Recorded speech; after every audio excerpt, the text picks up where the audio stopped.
وَاعْتَصِمُوا بِحَبْلِ اللَّهِ جَمِيعًا وَلَا تَفَرَّقُوا وَاذْكُرُوا نِعْمَةَ اللَّهِ عَلَيْكُمْ إِذْ كُنتُمْ أَعْدَاءً فَأَلَّفَ بَيْنَ قُلُوبِكُمْ فَأَصْبَحْتُمْ بِنِعْمَتِهِ إِخْوَانًا وَكُنتُمْ عَلَى شَفَا حُفْرَةٍ مِّنَ النَّارِ فَأَنقَذَكُم مِّنْهَا كَذَلِكَ يُبَيِّنُ اللَّهُ لَكُمْ آيَاتِهِ لَعَلَّكُمْ تَهْتَدُونَ۔ اس کا معنی یہ ہوتا ہے کہ اور اللہ کی رسی مضبوط تھام لو، وَاعْتَصِمُوا بِحَبْلِ اللَّهِ، اور اللہ کی رسی مضبوط تھام لو سب مل کر، اور آپس میں پھٹ نہ جانا یعنی فرقوں میں بٹ نہ جانا۔ اللہ کا احسان اپنے اوپر یاد کرو جب تم میں بیر تھا یعنی دشمنی تھی، جب تم میں اس نے تمہارے دلوں میں ملاپ کر دیا تو اس کے فضل سے تم آپس میں بھائی ہو گئے، یعنی اللہ پاک کے فضل سے ہی تم آپس میں بھائی ہوئے، اور تم ایک غار دوزخ کے کنارے پر تھے، تم ایک غار دوزخ کے کنارے پر تھے تو اس نے تمہیں اس سے بچا دیا۔ تم ایک غار دوزخ کے کنارے پر تھے یعنی حالت کفر میں، کہ اگر اسی حال پر مر جاتے تو دوزخ میں پہنچتے۔ بات سمجھ میں آئی؟ سمجھ میں آئی کہ نہیں؟ ہاں تو بالکل مجھے میری طرف دیکھ کے بیٹھیے تب تو بات سمجھ میں آئی۔ تو اللہ تبارک و تعالیٰ فرماتا ہے کہ اور تم ایک غار دوزخ کے کنارے پر تھے تو اس نے تمہیں اس سے بچا دیا یعنی بچا لیا، تمہیں ہدایت دی، تمہیں فضل فرمایا تمہارے اوپر، اور تمہارے اوپر اللہ کا کرم ہوا کہ تم دوزخ کے کنارے سے بھی بچ کر جنت کے راستے میں آ گئے، یعنی جنتی ہو گئے۔ تو اس میں صاف لفظوں میں بتایا جا رہا ہے کہ تو اس نے تمہیں اس سے بچا دیا، اس نے تمہیں اس سے بچا دیا یعنی دولت ایمان عطا کر کے تمہیں بچا دیا۔ دوزخ کے غار دوزخ کے کنارے پر تھے یعنی کفر پر تھے، اور اللہ پاک نے تمہیں اس سے بچا دیا یعنی تمہیں ایمان کی دولت عطا کر دی۔ جب ایمان ہو گیا، ایمان لے آئے، تو پھر ایمان جو لے کے آتا ہے اس کے لیے جنت ہے۔ کذالک یبین اللہ لکم آیاتہ لعلکم تہتدون، اللہ تم سے یوں ہی اپنی آیتیں بیان فرماتا ہے کہ کہیں تم ہدایت پاؤ۔ وَلْتَكُمْ مِنْكُمْ أُمَّةٌ يَدْعُونَ إِلَى الْخَيْرِ وَيَأْمُرُونَ بِالْمَعْرُوفِ وَيَنْهَوْنَ عَنِ الْمُنْكَرِ، اور تم میں ایک گروہ ایسا ہونا چاہیے کہ بھائی کی طرح بلائیں، بھلائی کی طرح بلائیں اور اچھی بات کا حکم دیں۔ یعنی ہم سارے لوگ صرف کمانے دھمانے میں لگ جانے سے نہیں ہوتا، سارے لوگ کھیتی باڑی کرنے میں لگ جانے سے نہیں ہوتا، ان میں سے ایک ایسا گروہ ہونا جو گروہ اللہ پاک کے راستے میں لوگوں کو بلائے، یعنی بھلائی کی طرف بلائے، یعنی خدا کے راستے کی طرف بلائے۔ بات سمجھ میں آئی کہ نہیں؟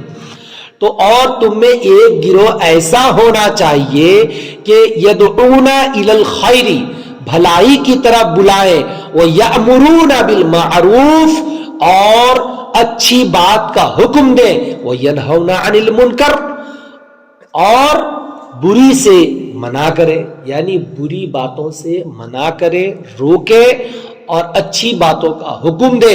کم سے کم یہ گروہ ایسا ہونا چاہیے۔ اگر ایسا کرتے تو کیا اس سے فائدہ ملتا بھائی؟ ایک تو سب سے پہلی بات یہ خدائے پاک کا حکم ہے، دوسری بات اللہ نے فرمایا وَأُولَئِكَ هُمُ الْمُفْلِحُونَ، اور یہی لوگ مراد کو پہنچے جنہوں بھلائی کے لیے بلاتے، بھلائی کے راستے پر بلاتے، بھلائی کی طرف بلاتے، اور اچھی بات کا حکم دیتے اور بری باتوں سے منع کرتے، یہی لوگ کامیابی کے راستے میں ہیں، یہی لوگ مراد کو پہنچے۔ بات سمجھ میں آئی کہ نہیں؟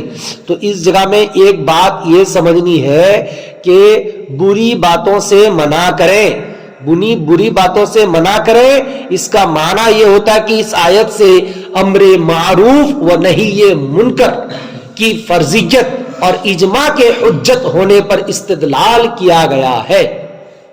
اجماع امت، اجماع کا معنی یہاں پر بتایا گیا کہ ایک گروہ تم میں سے ایک ایسی ہونی چاہیے، یعنی ایک گروہ آج جو ہم لوگوں کے پاس ایک علماء کرام کی جماعت ہے، علماء کرام، فقہاء کرام، محدثین کرام، یعنی جن کو ہم لوگ مولانا صاحب کہتے ہیں یا پھر اولیاء کرام کہتے ہیں، اس جماعت کی طرف یہاں پر اشارہ ہے کہ اللہ تبارک کو، اور دیکھیے جب خدا کا حکم ہے تو پوری دنیا میں ایک جماعت آپ کو ایسی ملتی بھی ہے کہ نہیں، جن کا زندگی بھر کا کام، وہ اپنی زندگی، پوری زندگی کے ہر لمحے، زندگی کے ہر ایک دن، ہر ایک وقت کو، ہر ایک لمحے کو اس نے فی سبیل اللہ قربان کرتے ہوئے ہمیشہ وہ لوگوں کو بھلائی کی طرف بلاتے ہیں اور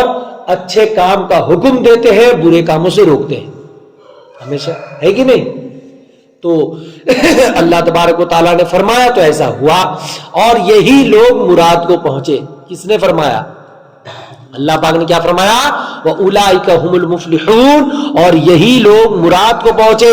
حضرت علی مرتضیٰ رضی اللہ تعالی عنہ نے فرمایا کہ نیکیوں کا حکم کرنا اور بدیوں سے روکنا بہترین جہاد ہے۔ کیا ہے؟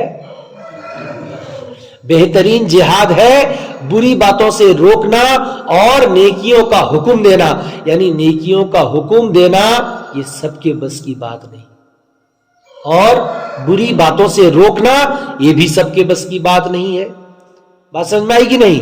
پھر اللہ پاک نے ارشاد فرمایا وَلَا تَكُونُوا كَالَّذِينَ تَفَرَّقُوا وَاخْتَلَفُوا مِن بَعْدِ مَا جَاءَهُمُ الْبَيِّنَاتُ وَأُولَئِكَ لَهُمْ عَذَابٌ عَظِيمٌ، اور ان جیسے نہ ہونا جو آپس میں پھٹ گئے اور ان میں پھوٹ پڑ گئی، یعنی آپس میں پھٹ گئے اور ان میں پھوٹ پڑ گئی، یعنی جیسا کہ یہود و نصارہ آپس میں مختلف ہوئے اور ان میں ایک دوسرے کے ساتھ عناد و دشمنی راسخ ہو گئی، یا جیسا کہ خود تم زمانہ اسلام سے پہلے جاہلیت کے وقت میں متفرق تھے، تمہارے درمیان بغض و عناد تھا، ویسا ہونا نہیں۔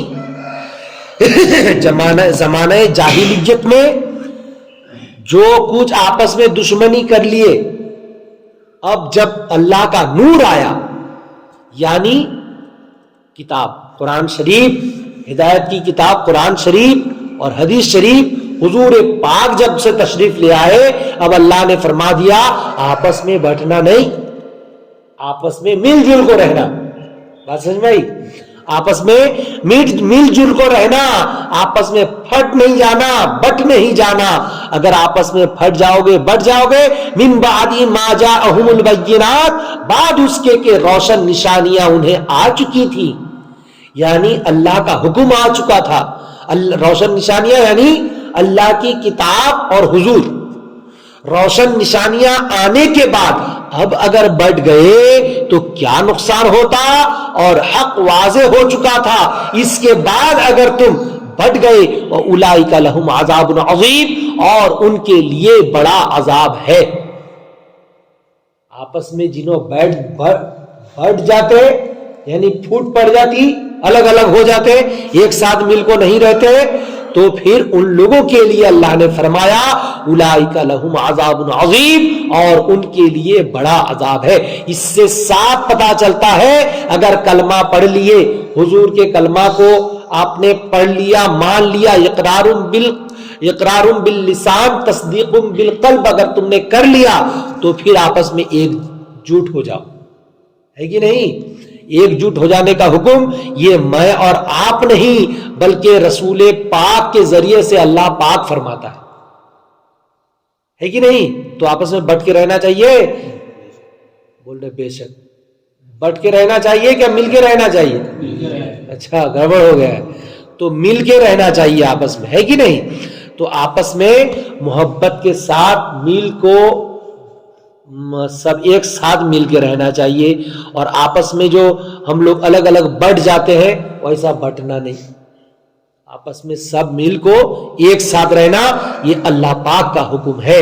اچھا، یہاں جو بتایا گیا کہ جو لوگ پھوٹ پڑ گئے، جو لوگ آپس میں بٹے پھوٹ پڑ گئے، ویسا ہونا نہیں، اس میں بہت سارے مسئلے بھی نکلتے ہیں۔ اس آیت سے یہ مسئلہ نکلا کہ اس آیت میں مسلمانوں کو آپس میں اتفاق و اجماع کا حکم دیا گیا، اور اختلاف اور اس کے اسباب پیدا کرنے کی ممانعت فرمائی گئی۔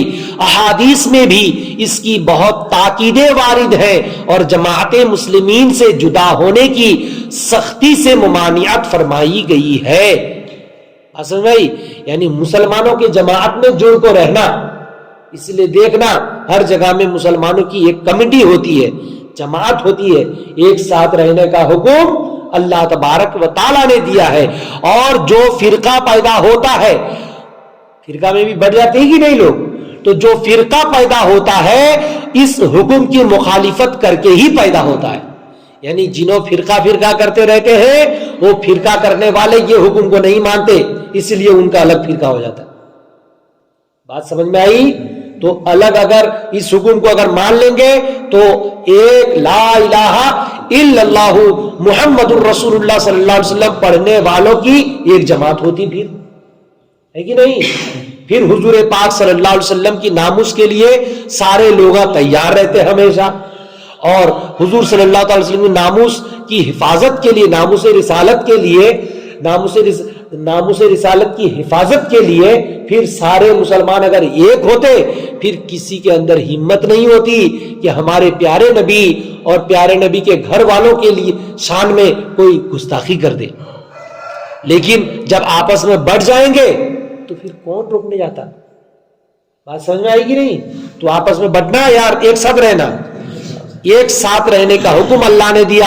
تو اگر جو لوگ ایک ساتھ نہیں رہتے، اختلاف کرتے ہیں، تو یہی لوگ فرقہ پیدا کرتے ہیں، اور مخالف کر کے ہی فرقہ پیدا ہوتا ہے، اور جماعت مسلمین میں تفرقہ اندازی کے جرم کا مرتکب ہوتا ہے، یعنی مسلمانوں کی جماعت میں پھوٹ ڈال دینا، آپس میں ان لوگوں کو بانٹ دینا، آپس میں غلاٹہ کرا دینا، لڑائی کرا دینا، یہ بہت بڑا جرم ہے۔ آپس میں مسلمانوں کو لڑا دینا، ان لوگوں کو الگ الگ کر دینا، جھگڑا غلاٹہ کرا کو، تو یہ سب بہت بڑا جرم ہے، اور حسب ارشاد حدیث وہ شیطان کا شکار ہے۔ جو آدمی ایسا کراتا وہ آدمی شیطان کا شکار ہے۔ اللہ تبارک و تعالیٰ نے ارشاد فرمایا وَأُولَئِكَ لَهُمْ عَذَابٌ عَظِيمٌ، اور ان کے لیے بڑا عذاب ہے، اور حق واضح ہو چکا تھا تو اب ان کے لیے بڑا عذاب ہے۔ یعنی اللہ تبارک و تعالیٰ کا جو حکم ہے، ایک ساتھ مل بانٹ کو رہنا، ایک ساتھ مل کے رہنا، ایک ساتھ آپس میں بھائی بھائی ہو کے رہنا، تو آپس میں بھائی بھائی ہو کے رہنے میں ہی اللہ کی رحمتیں ہیں، برکتیں ہیں، اور ساتھ ہی ساتھ انتقال کے بعد جنتیں ہیں۔ اور اگر آپس میں بٹ گئے، پھوٹ گئے، فرقہ کرنے لگے، تو پھر آپس میں یہ فرقہ کرنا یہ شیطان کا کام بھی ہو جاتا، بہت بڑا جرم بھی ہوتا، اللہ تعالیٰ عذاب میں بھی مبتلا فرماتا ہے کہ نہیں؟ آج کا جو بیان ہوا یہیں پر ختم ہو